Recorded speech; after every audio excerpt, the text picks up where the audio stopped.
garant aussi de quelque chose, c'est que si vous faites ça, vous vendez des terrains, et ça vous rapporte des sous à la commune. Et vous allez donc comprendre. Et inévitablement, dans les grands projets, nous avons parce que j'en ai pas parlé, c'est la petite surprise, projet d'une zone artisanale et services techniques. Un gymnase associé avec des locaux associatifs, la jeunesse évidemment, et puis une maison culturelle et de vie. Alors, au niveau de l'implantation des services techniques, pourquoi on s'est dit, il faut changer et déplacer les services techniques. Alors, la première des choses, je vous l'ai dit tout à l'heure, c'est que le toit qui est en amiante va poser des problèmes d'ici quelques années, puisque la communauté européenne, actuellement, est en train de sortir des lois où va les imposer de toute façon aux pays européens, où ça devra disparaître. Donc, le démantèlement de ce type de toit, c'est pas 50 000 €, c'est plutôt 200 ou 300 000 €, puisqu'il y a des protections individuelles et évidemment extérieures qui doivent être mises en place. Donc ça, c'est la première chose. La deuxième chose, c'est que si vous ouvrez le tunnel, si vous ouvrez l'ancien tunnel SNCF, vous vous rendez compte de quoi? Eh bien, les services techniques qui entreposent du matériel dedans, ils ne peuvent plus l'entreposer dedans. Et puis, eh bien, ces services techniques, on a pensé le mieux, les Baudanières. Les Baudanières, ça se situe entre Pérols et Jouques, sur la droite à peu près à mi-distance entre les deux communes, sur la droite en contrebas. C'est un lieu où actuellement les services techniques déposent des choses et qui pourrait être intéressant à double titre, et vous allez tout de suite comprendre pourquoi, si ça veut bien passer. Oui. C'est la mise en place d'une zone artisanale. La zone artisanale, c'est une compétence de la communauté du Pays d'Aix. Ça devient intéressant. Pourquoi ça devient intéressant? Parce que, étant donné que c'est une compétence de la communauté du Pays d'Aix, et que ça sera une compétence de la métropole, eh bien, c'est financé par la communauté du Pays d'Aix et la métropole. Donc, aujourd'hui, au Baudanières, il y a ni le tout à l'égout, il n'y a pas l'eau et l'électricité. Si vous mettez la zone artisanale avec les services techniques, qu'est-ce qui se passe? Et là, vous avez le financement, par le biais de la zone artisanale, de l'ensemble, je dirais, des besoins d'eau, tout à l'égout et électricité, qui est pris en charge par la communauté du Pays d'Aix. Et aussi, vous créez un réseau qui permettra ultérieurement de pouvoir relier les Gardis au tout à l'égout. Donc c'est quelque chose de très intéressant. Mais alors, faire une zone artisanale. Le but d'une zone artisanale, pour ce qui concerne Jouques, c'est pas une zone industrielle et c'est pas une zone commerciale. On parle bien de zone artisanale. Je dis industrielle parce qu'actuellement à Saint-Paul-les-Dorans, ils ont la leur, et elle est bien importante. Pérols, aujourd'hui, fait la même chose, et elle se développe. On va quand même pas faire ce que les autres sont en train de faire, et tout simplement pour se faire plaisir. Non, l'objectif de cette zone artisanale, ça serait justement pour proposer, mais Isabelle vous les développera tout à l'heure, des nouveaux métiers qui pourraient être de la formation liée au développement durable, à la microélectronique, ou aussi aux investisseurs ou à ceux qui veulent créer des entreprises. Donc c'est pas des cheminées avec de la fumée et autres, on est dans les zones artisanales entre guillemets douces. Donc à la suite de ça, l'implantation de services techniques. Ah oui, on s'est renseigné aussi, comment ça coûte, comment ça se construit, combien ça coûte, comment c'est foutu. Et on peut faire pas mal de choses. Là c'est un exemple, c'est pas vieux, c'est 2012. L'objectif en 2012, ça a coûté 900 000 €. Nous, on a rajouté 30%, parce que peut-être que les services techniques seront nécessairement plus grands que 1000 m², et puis avec un peu l'augmentation des prix. Donc voilà. Donc ce qui ferait 1,2 million d'euros. Et puis alors, le gymnase, le groupe scolaire et sportif, puisque les deux solutions sont possibles. Soit vous associez le groupe scolaire avec un équipement sportif, soit vous mettez simplement un équipement sportif. Et là, Jouques peut appréhender la réalisation d'un complexe sportif sur un terrain communal et sous 2 angles. C'est bien, 2 angles. Construction d'un gymnase avec équipement sportif extérieur, c'est-à-dire stade de foot, terrain de tennis et le gymnase. Et puis la construction d'un gymnase avec des équipements sportifs extérieurs et l'intégration du primaire. Ça peut être pas mal vis-à-vis de ce que je vous ai expliqué tout à l'heure. Mais ça, de toute façon, ça se fera par le biais de la démocratie participative.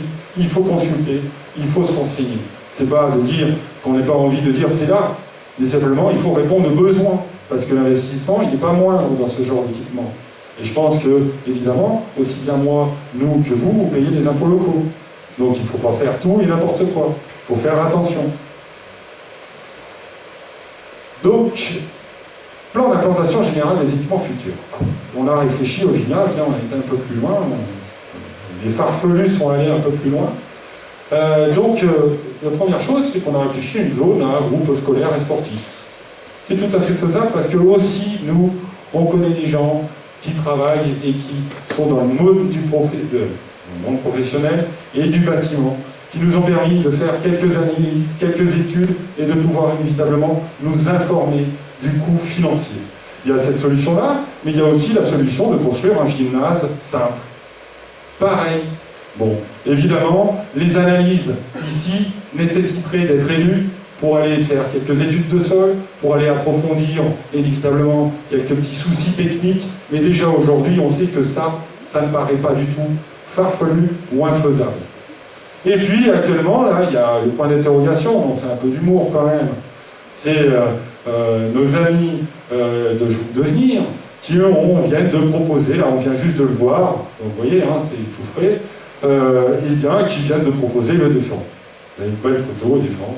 Bon, alors nous on ne comprend pas trop parce qu'on avait été initiateur et volontaire initiateur l'année dernière pour que justement l'ensemble des associations et que ça soit bien sportif, culturel et aussi les parents d'élèves puissent bénéficier d'une consultation. Ben non, a priori on retourne là. Bon, écoutez, chacun pense comme il veut et c'est tout à fait normal, nous sommes en démocratie. Alors la jeunesse, et oui, il y a des jeunes à Jouques. Il y a des jeunes qui font que casser, font que du bruit. C'est pas bien. Bah oui, c'est pas bien, bien sûr, mais il faut peut-être leur donner des moyens pour faire des choses. C'est toujours bien de dire ils font ci, ils font ça. Oui, d'accord, il faut peut-être leur donner des moyens.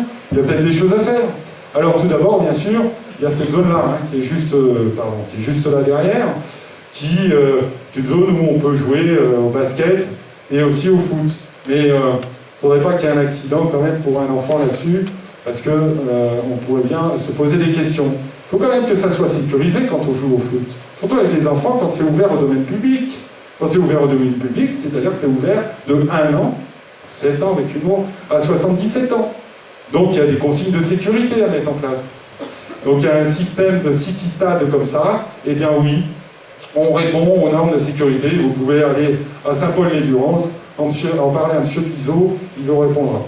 Au niveau du déplacement, on peut aussi déplacer ce city-stade pour faire un skatepark, puisqu'il y a déjà du béton, il y a déjà du bitume. Alors c'est pas la peine peut-être d'aller en mettre autre part, et puis mettre le city-stade, un lieu proche du centre du village. Quelques soucis avec le matériel électronique, ça arrive, je suis désolé. Voilà, donc le quatrième grand projet, c'est une maison de la culture et de la vie. Oh, vous avez vu le bâtiment là? Ça? Ah oui, c'est l'école primaire actuelle. Alors comme je vous l'ai expliqué, ça c'est une option. Quand je dis une option, c'est que de toute façon, c'est pas demain. Même l'ensemble des projets qu'on vous a montrés, ce n'est pas demain, puisqu'il faut déjà bien et clairement identifier les besoins. Et que ces besoins soient exprimés, pas celles qu'on pense, nous, dans notre tête. Aller à la rencontre. Et donc, ce bâtiment-là, il est magnifique. Il est boulevard de la République. Il est sur les ailes, il y a des écoles. Donc l'intérêt de ce bâtiment, eh bien, ça serait de continuer de s'en servir, mais à d'autres fins. Pour créer une maison de la culture, de la vie, mais de la vie, c'est-à-dire socialement, de la discussion, des rencontres, de l'échange, et qui permettrait aussi bien de découvrir le monde artistique que tout à fait d'autres expositions qui pourraient être des personnes qui viennent d'Aix ou autre part, exposées dans ce bâtiment. Et puis aussi, surtout, n'oubliez pas, à Jouques, il y a 40 artistes. Oui, il y a 40 artistes. Donc, ils font des choses, mais on n'en écoute pas beaucoup parler. Alors, ça serait quoi l'idée? Eh bien, l'idée, on garde ce bâtiment, et puis que, de toute façon, dans 10 ans, on sait qu'il va falloir réaménager ou faire quelque chose à l'école primaire. Eh bien, l'école primaire, elle reste sur 10 000 mètres carrés. Il n'y a aucun problème, mais on la réaménage de façon différente. Et donc, quand le réaménagement de cette façon différente, eh bien, on se retrouve dans une configuration où un bâtiment qui est vétuste, certes, qui est très beau, évidemment, eh bien, on le dédie à quelque chose d'autre, qui engagera inévitablement moins de frais. On réfléchit.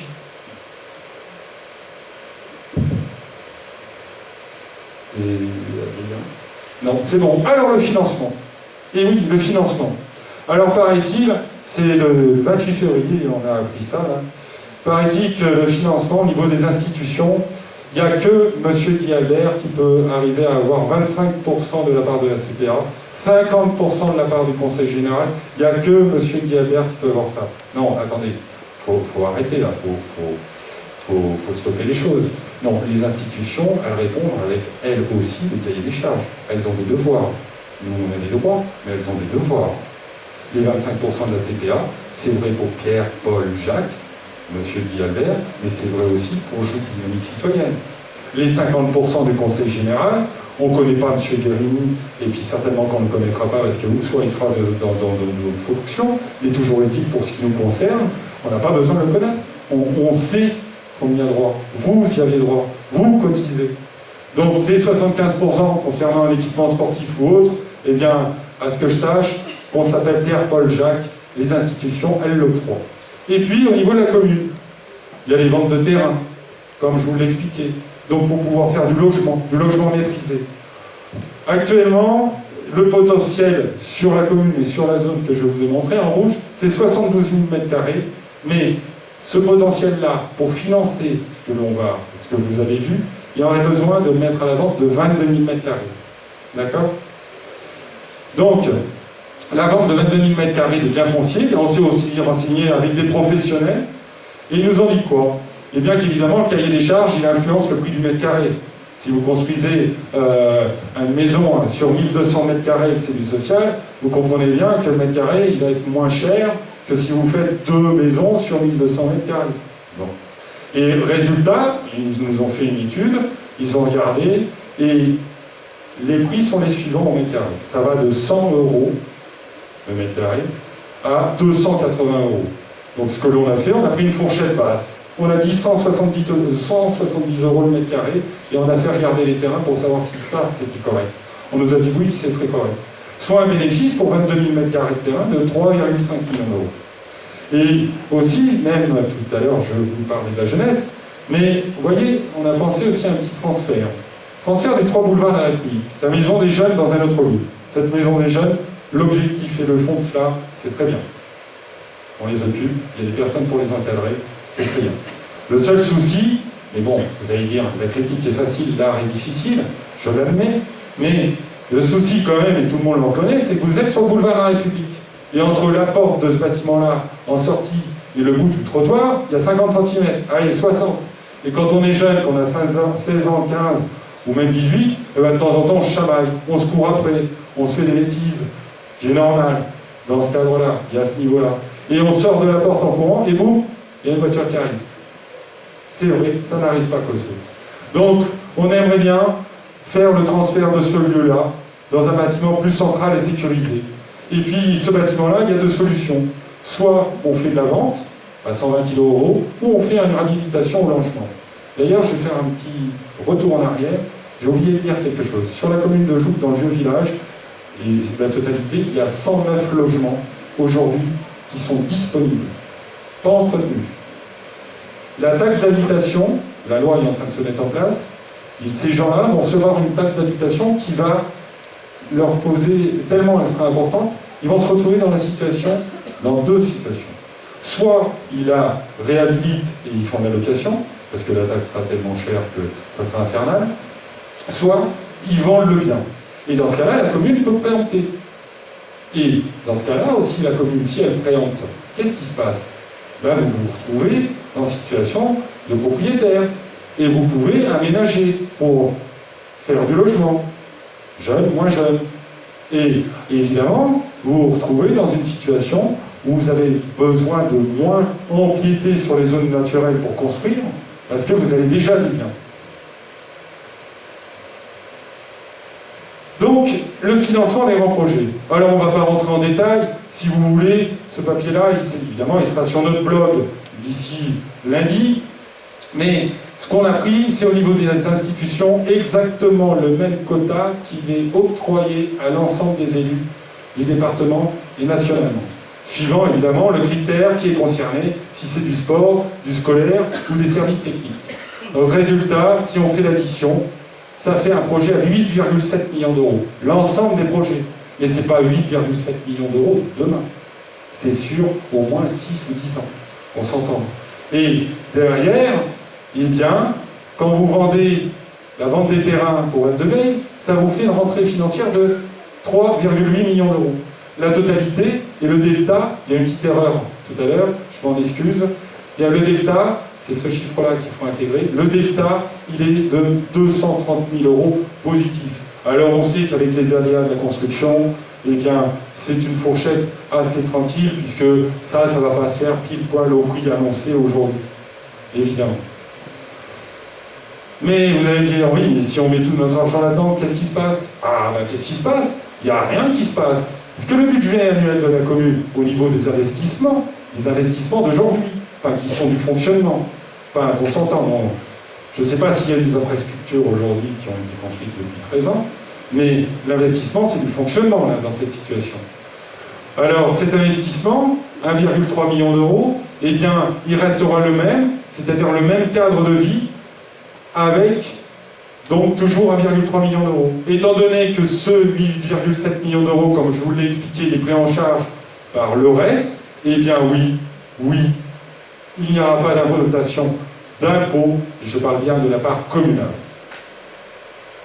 Alors les économies d'énergie, parce que là ça fait un petit moment que je parle, et je vais laisser un peu la parole, je vais laisser Maurice prendre la main.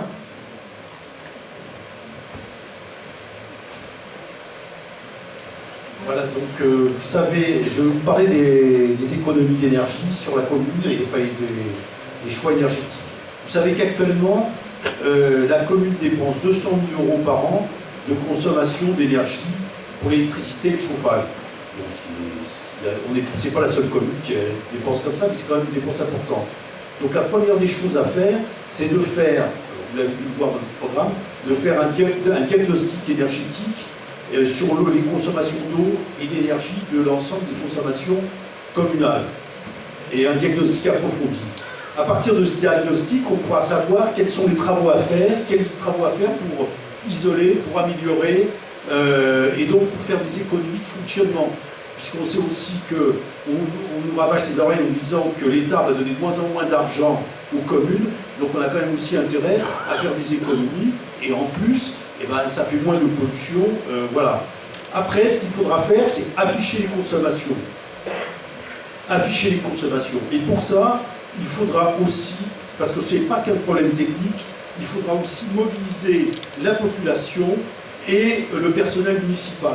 Parce qu'on sait très bien que les économies d'énergie, là par exemple, il n'y a pas de chauffage, mais vous voyez la porte, elle reste grande ouverte, c'est sûr que si c'était chauffé, toute la chaleur partirait par la porte. Si les gens ne font pas attention et qu'ils laissent les portes ouvertes, par exemple, eh ben, il y a du gaspillage d'énergie. Donc, si on veut résoudre les problèmes énergétiques, c'est là où j'ai l'expérience quand même du Boubatas, il ne faut pas se contenter de trouver des solutions techniques, bien qu'elles soient nécessaires, pas se contenter de faire des investissements, il faut aussi voir le côté humain et adapter.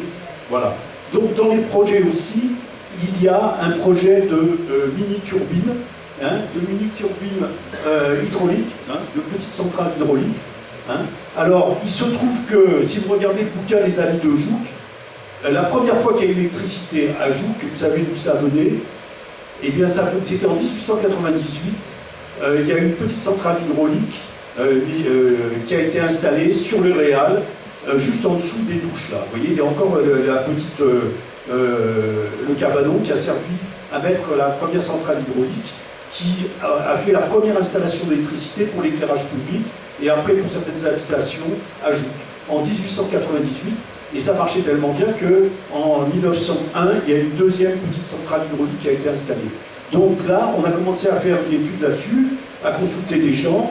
Il y a des solutions, mais j'insiste bien, ce projet, il n'est pas bouclé, il est possible.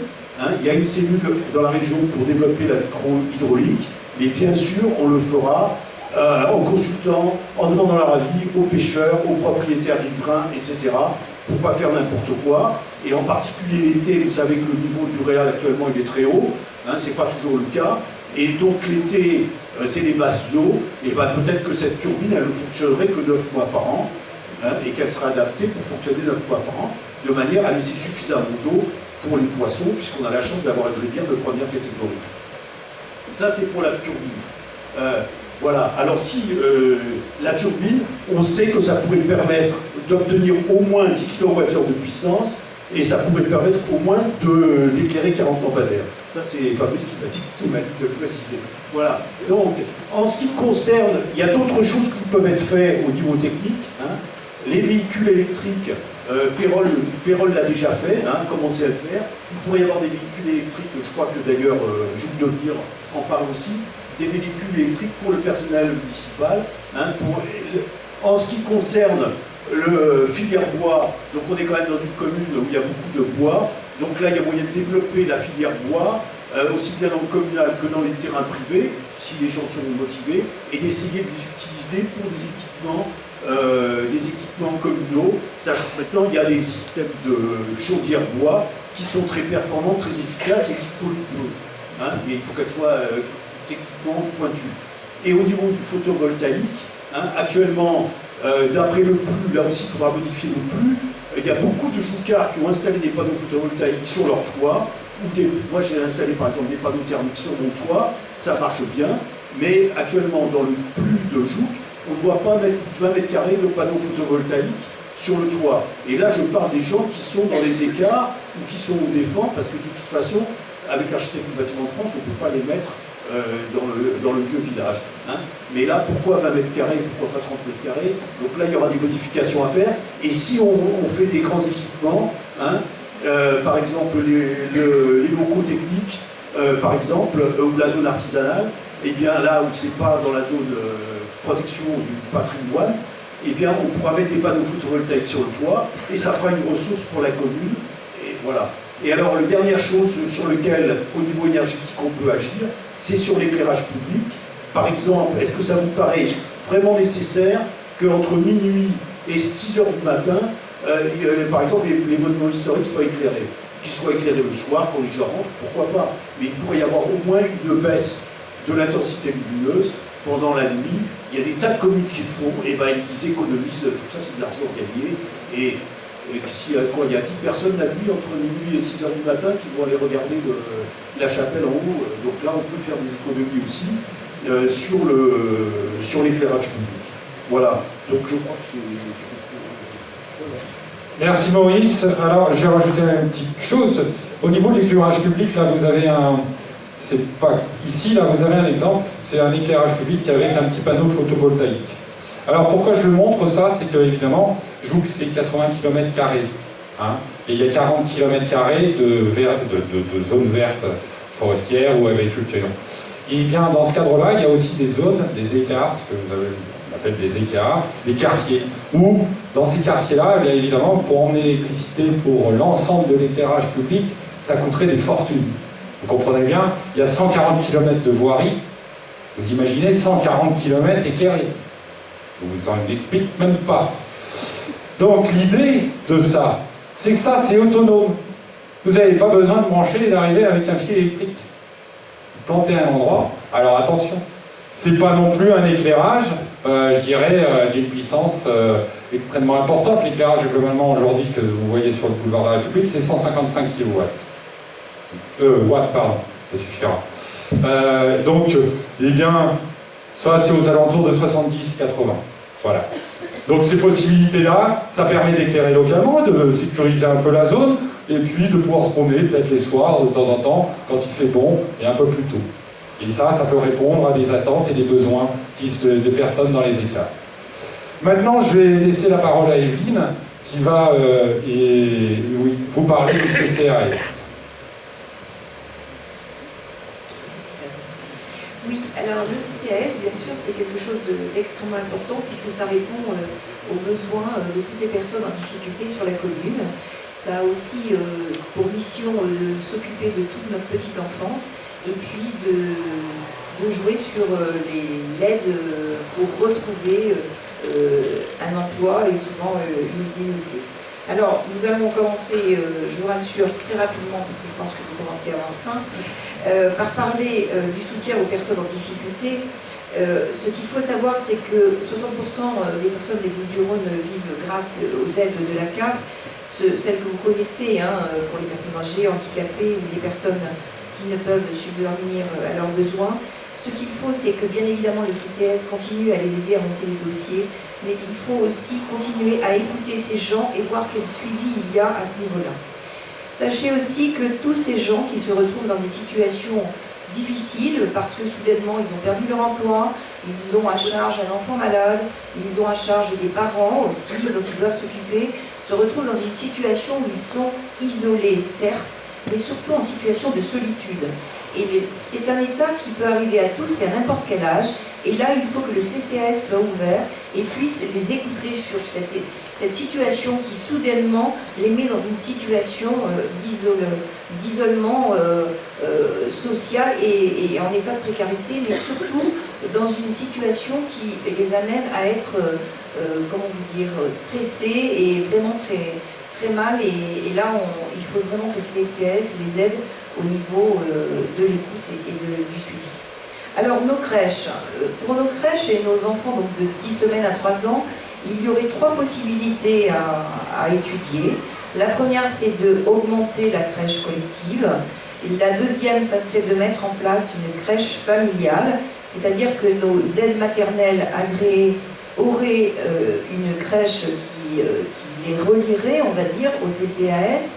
Soit les parents régleraient au CCAS, soit ils continueraient de régler les assistantes maternelles en direct, mais par contre elles auraient un lien avec la crèche collective.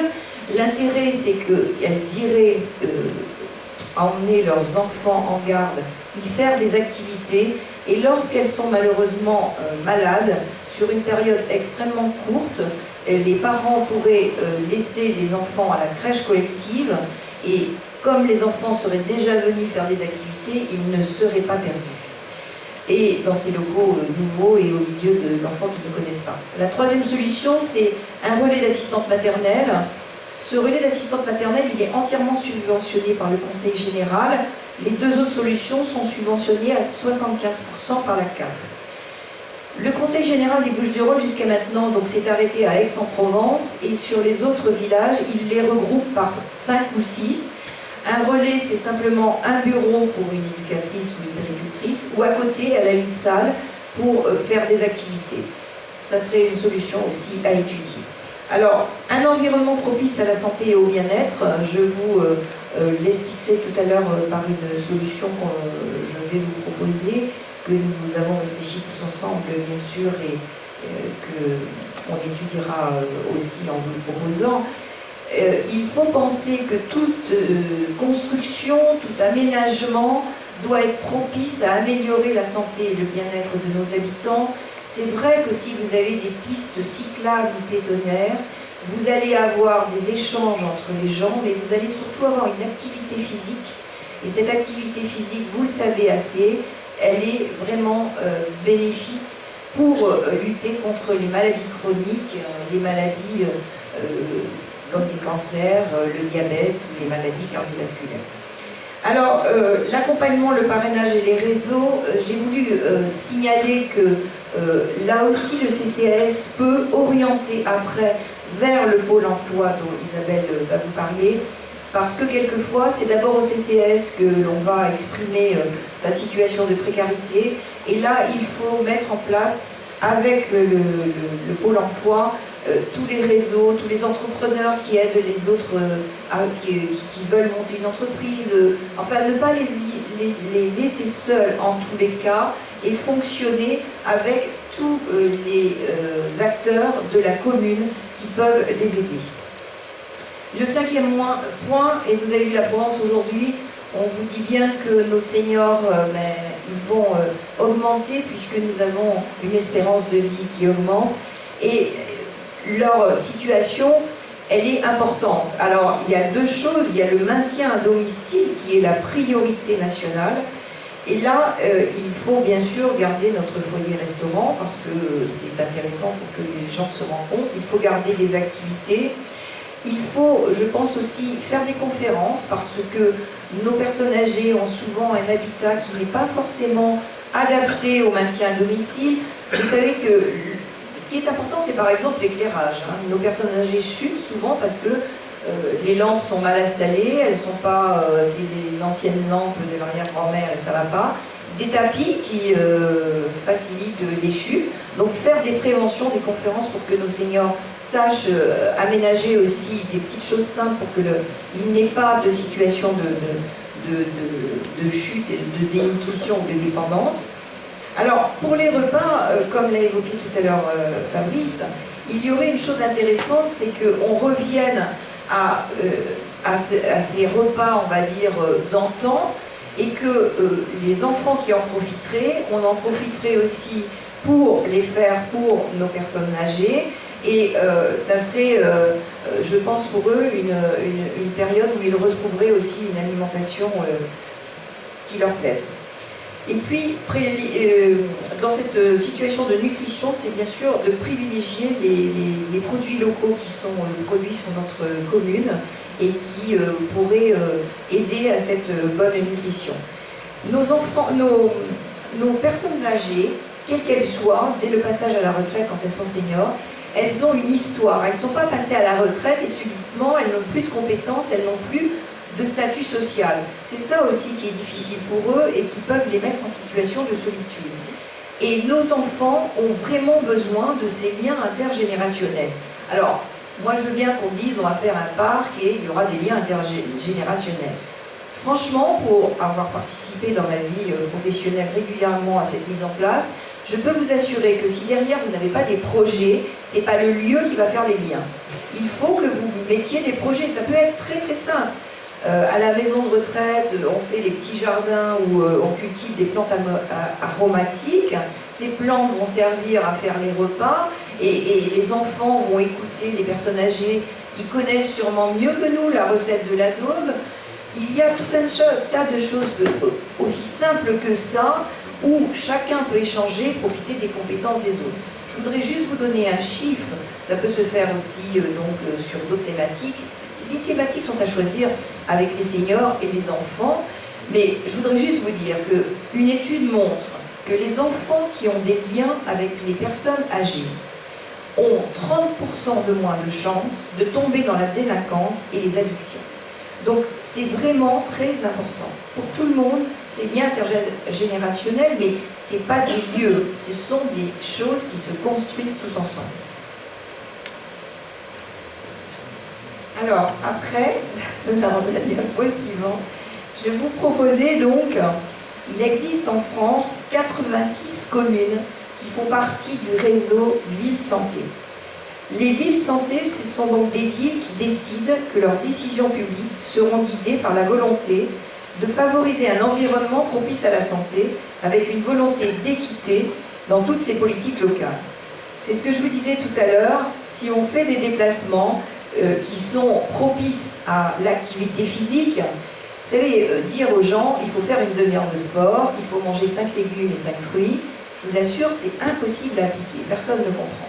Si vous leur dites, vous descendez à l'arrêt de bus d'avant, vous faites un arrêt de bus en plus, c'est réalisable.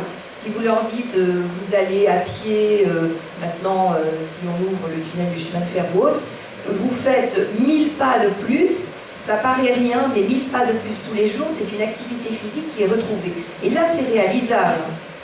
Voilà, donc faire partie de ce réseau, c'est donc avoir une autre façon de penser, c'est mettre la santé aussi au cœur des discussions, et ça veut dire que le CCAS se retrouvera aussi dans les discussions lorsqu'on mettra en place des grands programmes pour apporter son grain de sable au rouage, pour dire attention, il faudrait peut-être un peu d'espace vert, un peu de lieu pour donc améliorer la santé et favoriser les liens intergénérationnels. Et la dernière chose que je voulais vous proposer, c'est une journée annuelle sur la prévention santé. C'est une journée que JDC donc, vous proposera, ça sera un rendez-vous annuel sur lequel nous expliquerons tout ce qu'il peut par des ateliers et surtout en mettant en acteur tous les gens de la commune, les pompiers, les commerçants, les gens qui œuvrent dans ce domaine-là. Alors, vous pouvez parler de sécurité routière, vous pouvez faire venir des voitures tonneaux, les pompiers peuvent vous démontrer comment on désincarcère des gens qui malheureusement ont eu un accident de la route. Alors, les défibrillateurs, oui, il faut former les enfants de CM2 aux gestes qui sauvent. Et c'est vraiment, là aussi, la cible la plus réceptive dans ce domaine. Sachez que nous avons des défibrillateurs à Jouques, je vous mets au défi de me dire où ils sont, et je sais que le personnel communal est donc formé, mais il faudrait aussi comprendre que ces défibrillateurs, tout le monde doit pouvoir s'en servir, et qu'ils doivent être au moins un dans des lieux où ils sont accessibles 24 heures sur 24. Donc il faut les baliser, il faut dire où ils sont, et il faudrait au moins qu'il y en ait un 24 heures sur 24 de disponible. Je vous passerai les chiffres pour les adultes, mais sachez que chaque année, il y a 1000 enfants qui meurent sur les stades en faisant une activité sportive. Donc c'est extrêmement important ce sujet-là. Et il faut former les enfants pour qu'ils prennent un défibrillateur et sachent s'en servir. Alors on peut faire venir une maison géante qui fait prendre conscience aux parents de qu'est-ce que c'est que, voyez, une tondeuse, qu'est-ce que c'est qu'un fer à repasser qui reste branché ou autre. Des ateliers de prévention, je vous l'ai évoqué tout à l'heure pour la prévention des chutes des seniors. Organiser aussi un match handisport parce qu'on a beaucoup de mal, nous, à se rendre compte de ce que c'est que de vivre au quotidien dans un fauteuil roulant. Et puis tous les ateliers autour de la nutrition, de l'activité physique, mais c'est extensible. À l'heure actuelle, nous on a fait sur une autre commune des ateliers qui durent maintenant sur 3 jours et qui font participer 45 communes. Donc c'est réalisable et c'est vraiment pour le bien-être et la santé de tous. Et je pense que c'est le rôle du CCAS de vous apporter tout ça puisque c'est la prévention et c'est le maintien de votre bonne santé. Merci Evelyne. Alors, il y a une chose intéressante, l'emploi. Et oui, l'emploi. Alors Isabelle. Je vois que la soirée avance. Je vais être rapide. Alors, d'abord quelques éléments, quelques constats. À Jouques, on a des commerçants qui sont dynamiques. Qui est en train de disparaître dans la commune d'à côté. C'est très important de continuer de les soutenir, de garder cette variété de commerce qu'on a. On a à peu près 200 demandeurs d'emploi, ils ne sont pas tous inscrits à Pôle emploi. Et on a entre les 2 tiers et les 3 quarts des salariés joucards qui travaillent à plus de 20 km de Jouques. Ça fait beaucoup de gens. Alors, la commission extracommunale de l'emploi est là pour les demandeurs d'emploi et fait un très beau travail et continuera à le faire. Mais ce n'est pas ça qui crée des emplois, même si on a une bénévole qui est dans ce domaine-là, on n'est pas sur du volume encore. La piste de la zone d'activité, de la zone artisanale, peut nous aider à créer certains emplois pour des entrepreneurs qui ne trouvent pas de lieu d'atterrissage sur la commune de Jouques. Il y a beaucoup de pôles de compétitivité dans le coin, il y a beaucoup de pépinières d'entreprise. Une pépinière d'entreprise, c'est un lieu dans lequel les jeunes entrepreneurs passent 1 à 2 ans, ils sont nursés, on les fait grandir de petites pousses à moyennes pousses, et après ils vont voler ailleurs, ils vont s'installer dans d'autres lieux, d'autres bureaux, on pourrait en accueillir, ils sont à la recherche de bureaux pour laisser la place aux jeunes pousses qui arrivent. Donc c'est une piste possible pour créer des emplois. Alors, dans notre ville,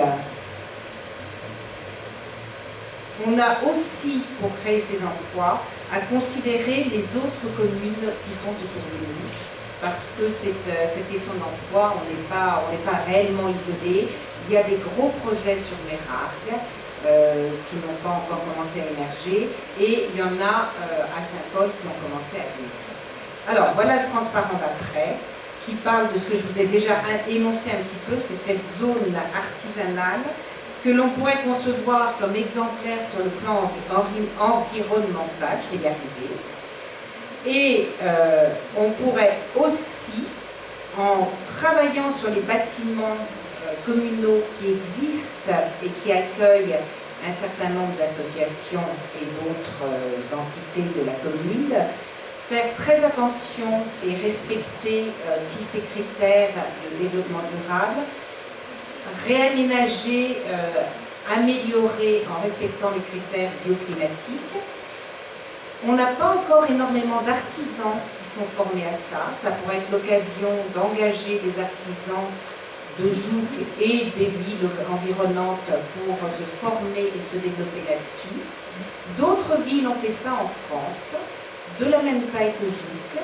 Elles ont tout simplement commencé par rénover leurs bâtiments et en construire quelques-uns de cette façon-là, et se retrouvent 4 ans, 5 ans après, avec des centres de formation à ces métiers qui sont installés sur leur commune. On peut imaginer arriver à déclencher ce type d'enchaînement qui serait très profitable pour l'emploi. Autre point, Maurice vous en a parlé tout à l'heure, développer une filière de bois de chauffage. Il y a des chaudières de plus en plus performantes qui, pour tourner, ont besoin de ce qu'on appelle des pellets, des granulés. On est en déficit de fabrication de ces granulés sur toute la région, d'ailleurs sur tout le quart sud-est de la France. Donc c'est aussi une piste. Et puis il y en a une qui est absolument évidente, qui est de développer le tourisme vert. Alors le tourisme vert, Jouques est unique, et Jouques le restera. Il faut respecter un petit peu complètement cette atmosphère, ces caractères, qui sont liés à la forêt, qui sont liés aux collines, les richesses archéologiques, lac du Cremin, architecturales, tous les murs de pierre sèche, les boris, les cabanes et les champs. On retrouve ici les oliviers, les amandiers, les vignes, mais je ne vais pas vous faire tout l'article. Alors l'idée, c'est avec l'Office du tourisme, avec le musée, avec les amis de Jouques, les archéologues. On a parlé de 40 artistes, je ne sais pas combien d'archéologues on a exactement, mais c'est quelque part entre 6 et 9. Les agriculteurs, les artisans, les hébergeurs, là aussi, en impliquant les jeunes sur les projets, on peut avoir de belles réalisations. Alors, parmi ces réalisations, ce qu'on vous propose, c'est ce qui est relativement évident, continuer à aménager des sentiers de randonnée pédestre tels que ça a commencé, et VTT, avec des thématiques, justement, thématiques des pierres, thématiques des cultures, de la géologie, de la forêt, découverte de la forêt. Continuer aussi ce que fait l'Office du tourisme en développant des journées d'animation autour de ces thèmes, et puis des événements annuels. Alors, tout ça se mettrait en place tranquillement, en concertation. Et je laisse la parole, je ne sais pas à qui, Merci Isabelle. Donc, votre choix. Voilà, comme vous pouvez le constater, on a un petit peu débordé d'ailleurs sur le planning prévu. Donc votre choix, eh bien là, on vous laisse le choix pour parler des animations locales, de la communication, de la sécurité. Alors, si vous levez le bras, et puis, eh bien, on choisira. Et qu'est-ce que vous voulez parler? Qu'est-ce qui vous intéresse?